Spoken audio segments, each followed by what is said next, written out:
All right, so this video here is just going to be a quick little video, and it's really here just to describe to you all how electrostatic forces work. Chances are you probably remember from last week, there was a few key ideas from the video that were brought up, and after doing those couple simulations that you all have worked on, chances are you're starting to notice some things. So if I have a positively charged particle and I put it here, its force extends outwards. Very, very similar to a magnet. Here, once again, I place another charged particle here, which is positive, and you can actually see the point at which they repel. And so this looks very similar to exactly how a magnet works. Now, remember, magnetic forces, there's two poles. So the forces eventually are traveling back to an actual part of the magnet. Here, the forces just actually extend outward past the particle. They don't actually return back to the particle. In a magnet, remember, there's two poles. Here, with two charged particles, there is no two poles with them. So if you can see the exact place right here where it goes up and it goes as far away, because as soon as those two forces hit, there's nowhere else for them to go.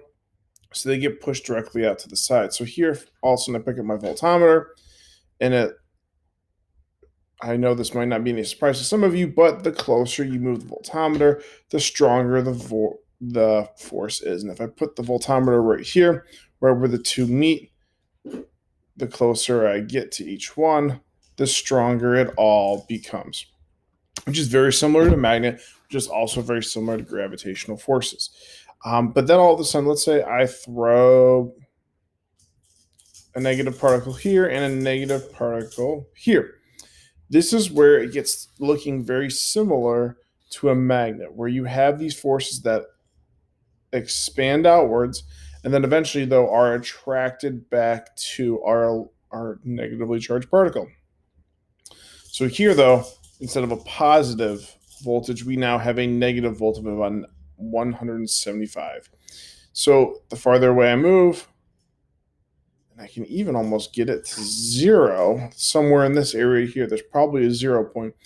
But if you're looking at it, you're able to actually see the attraction happening. And this attraction happens at a distance, so I can move it farther away. Now, not as many of these arrows are pointing to it, but eventually they all curve back to this negative particle.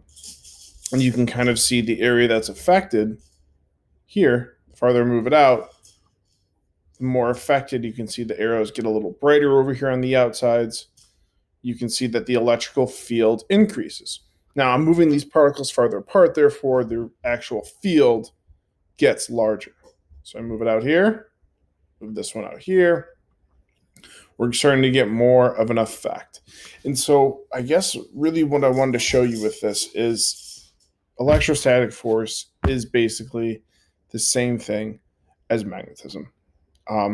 Yes, magnets are different than charged particles, but they behave under the very same principles. Like charges repel, opposite charges attract, and you can see it here with the motion of what the force is and what the direction the force is actually traveling in when looking at these two, or at least these four actually,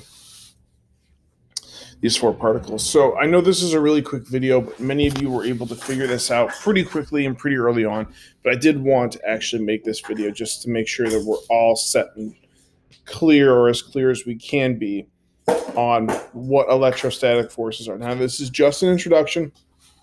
We're not going to go a lot more deep than this, but I just wanted you to actually visualize and see what is happening with charged particles, what is the direction of the force, and that you can actually see that these opposites are attracted to each other, and it eventually all curls back in. Now, is the force as strong out here? No. But the closer you get to those particles, the stronger the force is, just like gravity, just like magnetism. Thanks for watching.